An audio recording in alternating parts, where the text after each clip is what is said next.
Hi there, trailer owners. Today we're going to be taking a look at and showing you how to replace the brake assembly on your 10,000-pound axles.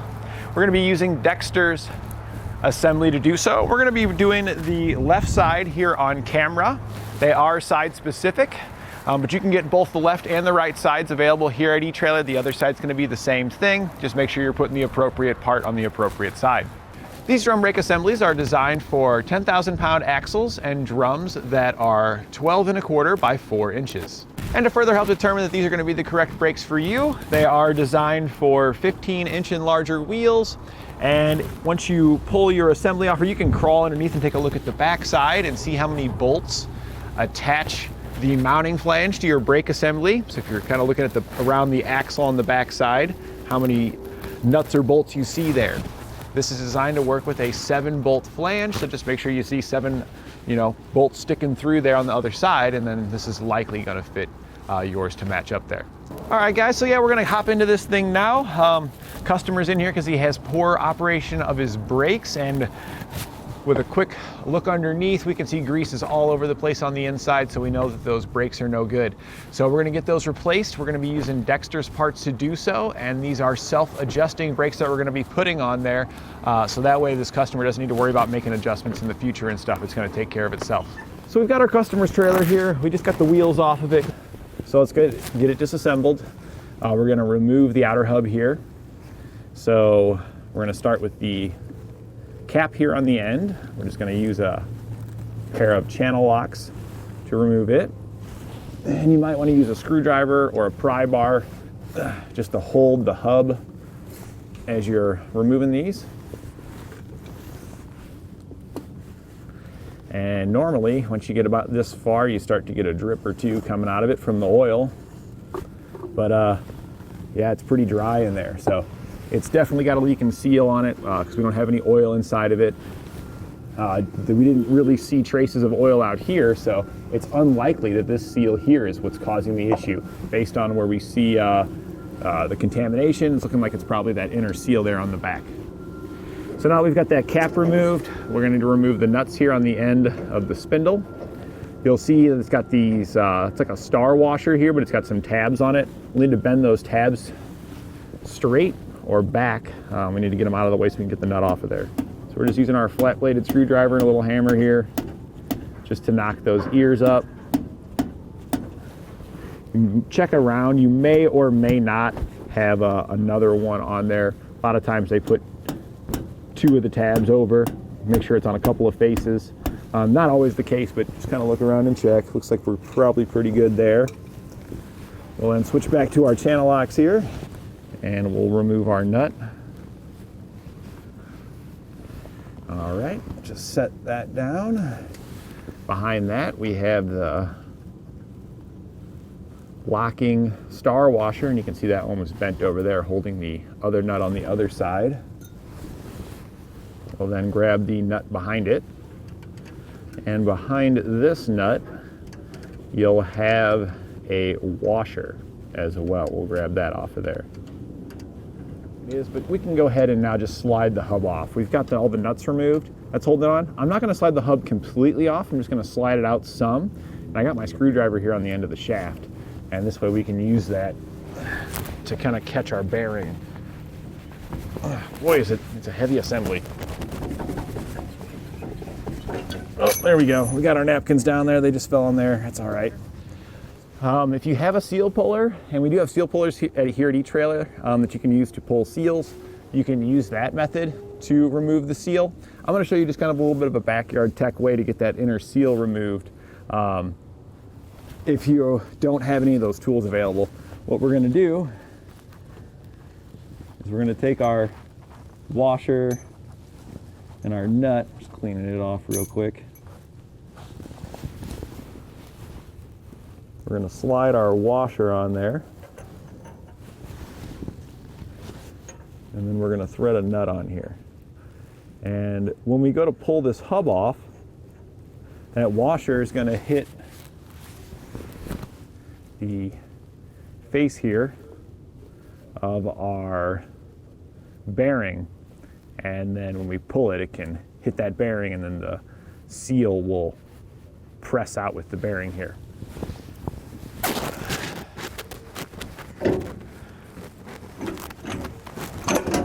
Just like that. One quick motion. I wasn't even pulling that hard. If you pull this thing and it doesn't come out, because it's just kind of a easy pull motion, I really wasn't pulling that hard. If you pull it, boom, and it slams and it stops, that method's probably not going to work for you. It works in most cases, but there are some instances where just something gets pressed in there just right. It gets kind of cocked a certain way. That may not work out so well for you, and you have to actually use a seal puller on it. And here you can see on the inside here, it is very contaminated. So we'll definitely need to be cleaning this drum all the way up. You always want to make sure you're checking for outer roundness on your drum if you've got the tools available to you, to make sure that you're going to get the best and smoothest braking performance. With all this grease, we got to get all that grease out of there. And then the culprit there is our grease seal located here on the inside. So we're going to replace this seal as well. If we pan our camera back to the spindle where our brake assembly is, you can see here all this grease that has contaminated our shoes, our components in here. Looks like our spring fell out of there. I mean, this thing's just, somebody was probably already in here, it looks like, and just went, forget this, and put it back together and brought it here for us to deal with. So we're definitely gonna get this, all these shoes, we're just gonna replace those. I'm not even going to bother cleaning those because the oil can seep down into the material there, and it's pretty much trash at that point. So we're going to get that seal replaced and get our drum nice and clean. So now we're going to remove our brake assembly. We're just going to get that whole thing off of there. We have a 5/8 socket here for the bolt, and then I got an 11/16 wrench for the nut that's located on the other side. We got all the nuts removed off there. Getting the bolts out of there now. Want to make sure you save your hardware. We're going to be reusing it. So now we've got all those bolts removed. The only thing that's left holding the assembly on there is the wiring. So here's the wiring coming out of the back of the unit right here. We're just going to snip it right on the other side of the butt connectors that we're attaching it. There we go. I'll try and work it back and forth a little bit here to help free it up.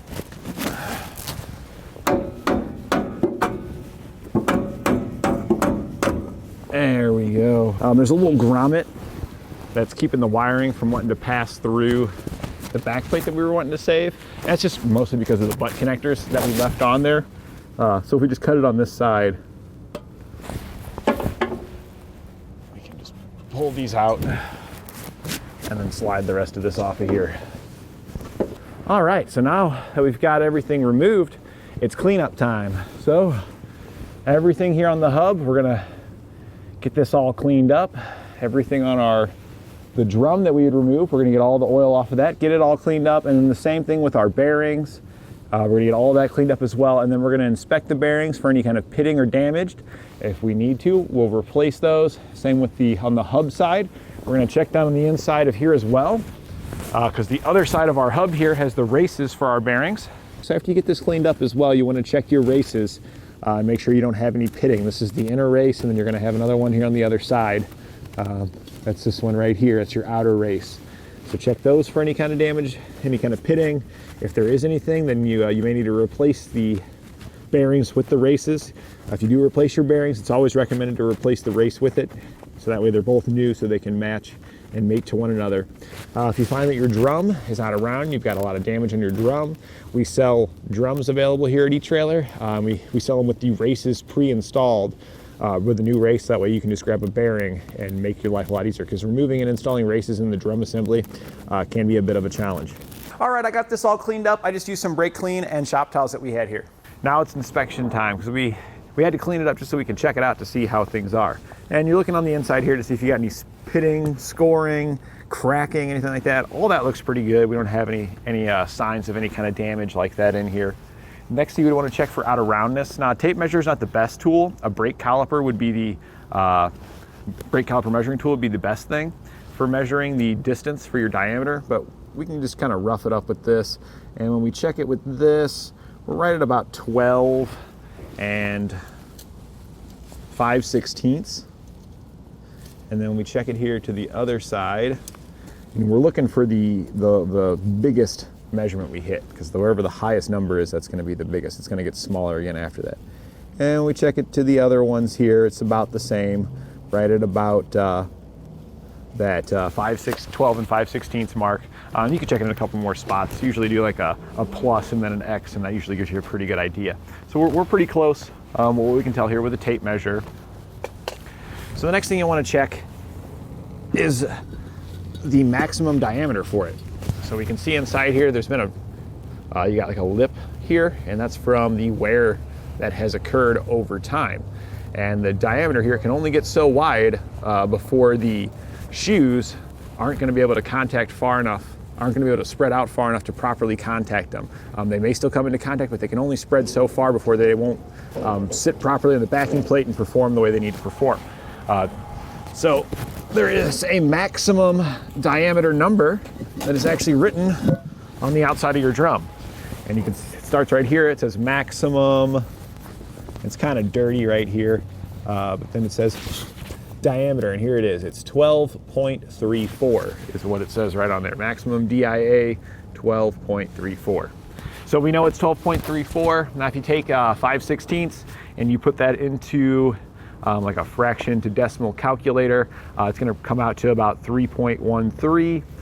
So we might have been a hair over that, but we were real close to that. So we should be okay to reuse this drum. But if you had measured like 12 3/8, that comes out to be about 0.375, which would be over our 0.34.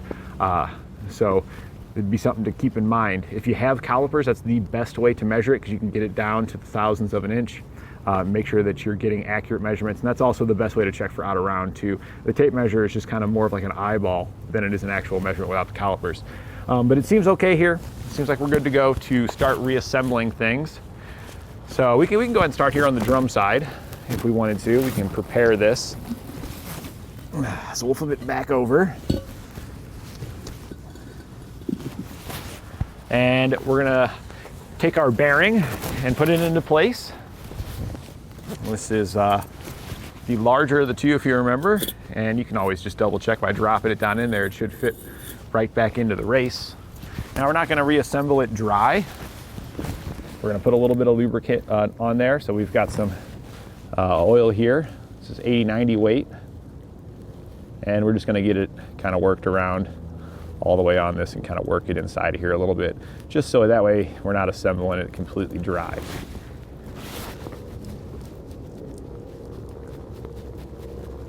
Kind of working it around to get it across all the rollers and on that inner race as it works around. And then we can drop it in there. And that'll sit in place right inside our assembly there. Next, we'll install our seal. Now to install the seal, you are going to need a seal driver. We have seal drivers available here at eTrailer. I'm going to take a little bit of oil and put it on the outside. This can just help it slide in a little bit easier. We'll drop that down in there. And these are labeled too, if you were curious. You know, so it says air side there, which would make this the oil side. So there is a label on that there if you're confused. And now we'll drive this in.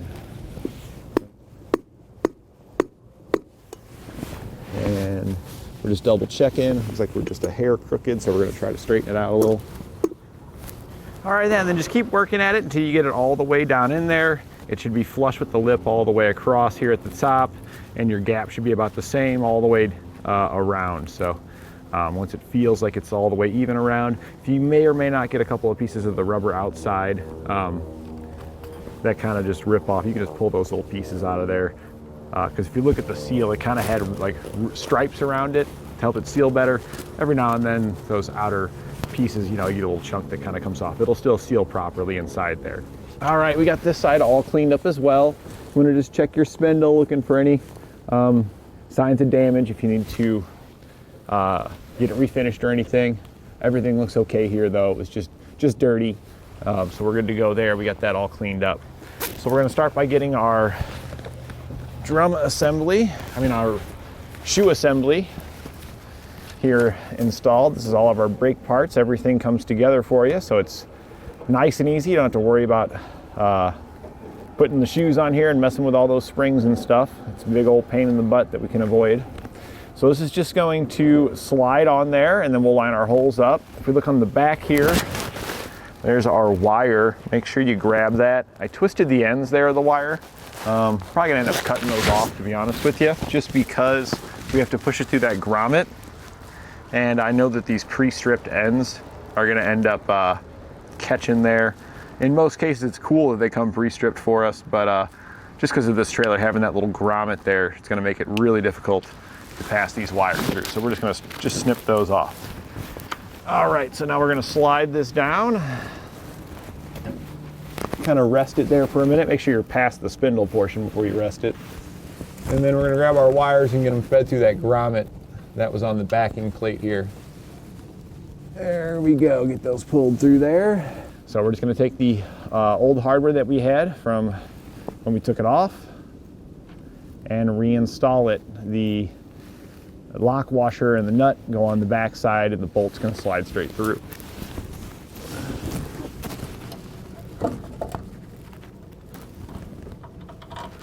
And what I'm actually gonna do is take two of these and get two of them just slid through. That way it kind of hold the assembly here lined up for us, so the other bolt holes will line up. All right, and then the next one, we'll get that one started, and then it's gonna be just kind of the same thing over and over. We're just gonna be feeding in our bolts through and putting our hardware back together here.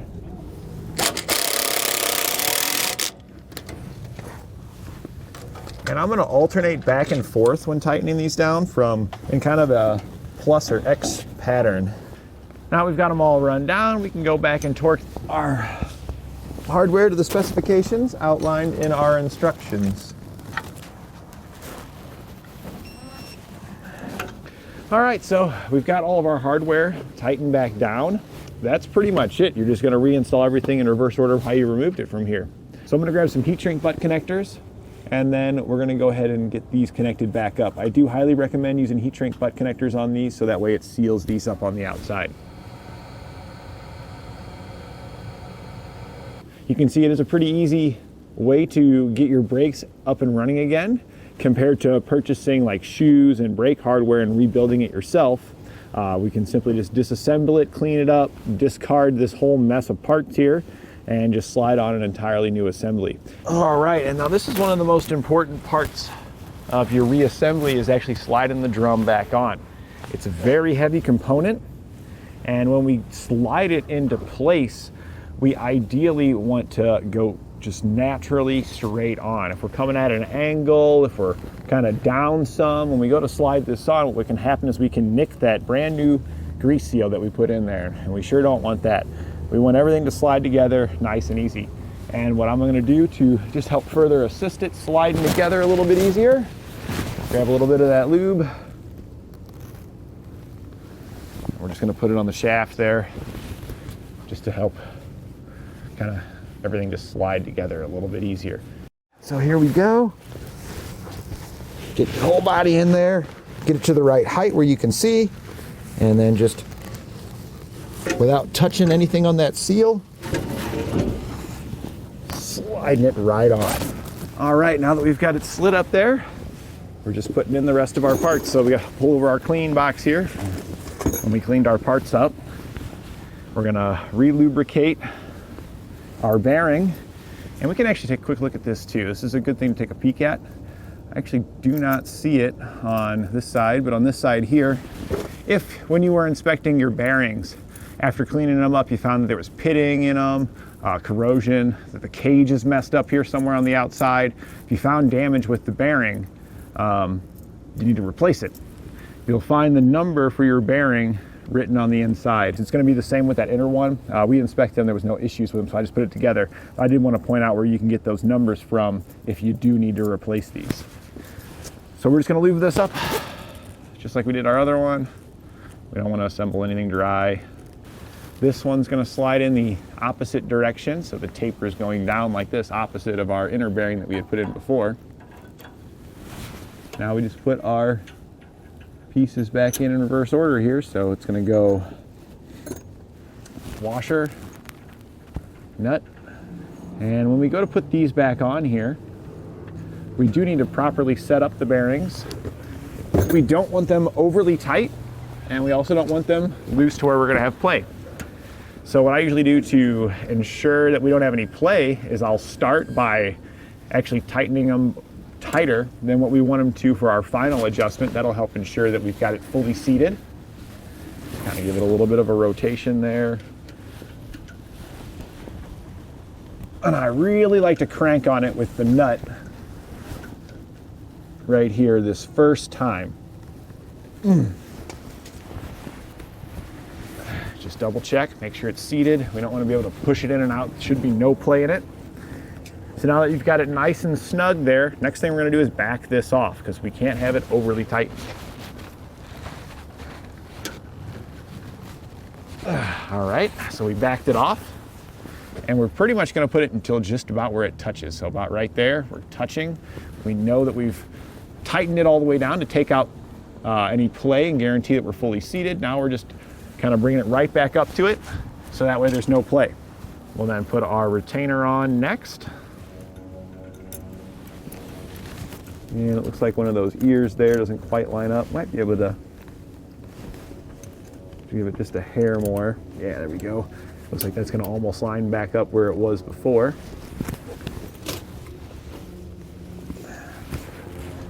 All right, and then we put our second nut on. After that, now we can just hammer our ears as necessary to prevent our components from loosening back up. Cap it down. We've already got one bent in on that side, so we'll go over here to the opposite side and we'll bend this one in. And now we'll slide our cap back on. Oh, actually, before I slide that back on real quick, I cleaned it up, but I do like to put just a little bit of oil on the seal. I found that that kind of helps it seal up a little bit better, is if you're not putting that seal on there dry. So we're just going to smear a little bit of that around there. Helps kind of keep it from tearing as it's going together.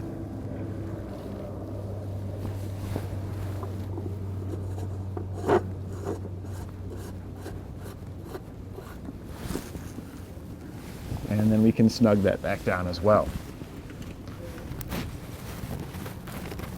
All right, now we just need to fill it up. If you look at your cap here, it says oil level on it. So we're just gonna fill it until we're at the oil level. This is something that you're gonna wanna double check multiple times, just because this is it's thick oil, and it takes it a while to fully gravitate and fill all the cavities. So you might end up filling this thing, you spin this thing around a few times, come back and check it like 10-15 minutes later, it's probably gonna be low. Fill it back up, do it again.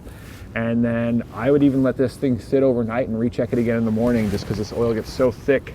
And it's pretty cold out right now. We're in February here in the middle of the country, so it's cold. That makes the oil just a little bit more viscous, or a little bit thicker because of the temperature. All right, so now that we've got it filled up here, we'll just reinstall our cap. And again, we're gonna spin this hub here probably a few times. I've already been spinning it after I've put so much in there. You know, I kind of spin it some, and then I just keep topping it up.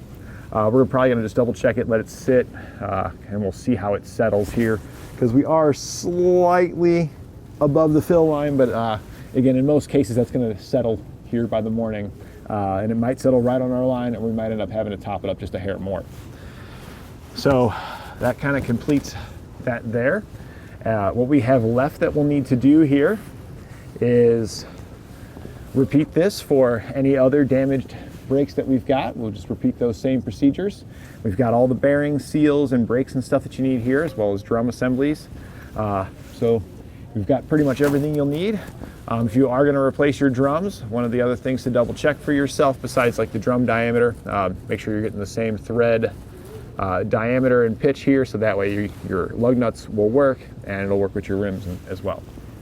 All right, guys, well, we're going to go ahead and hook up our test box here so we can put some power to the brake assemblies here and then verify that they are activating. If you've got a battery and a breakaway switch on your trailer and it's charged up, you could pull the pin on your breakaway switch as well. But if your battery's not charged up, then it may not activate them. So you might want to check the condition of that battery if they're not applying to make sure if you are going with that method. So I went ahead and hit that button on our test box, which simulates a brake controller output. And we go to spin it now, and boom, you can see it barely moved and then it caught. And that's exactly how drums work because they actually use the two shoes together. So the leading trailing type setup, when the first shoe here kind of grabs, it moves and it pushes the other shoe into the outside. So the two shoes kind of work together. So there is normally a little tiny subtle movement, and then it should kind of just grab from there. And it's exactly what it did. It's nice and solid. I'm gonna go hit the button once again to turn it off, and it should free up because we always wanna make sure that our brakes aren't hanging either. So I've turned it off now. You could probably hear the magnets de-energize and release their grip. And nice and free. So that's exactly what we're looking for there, guys.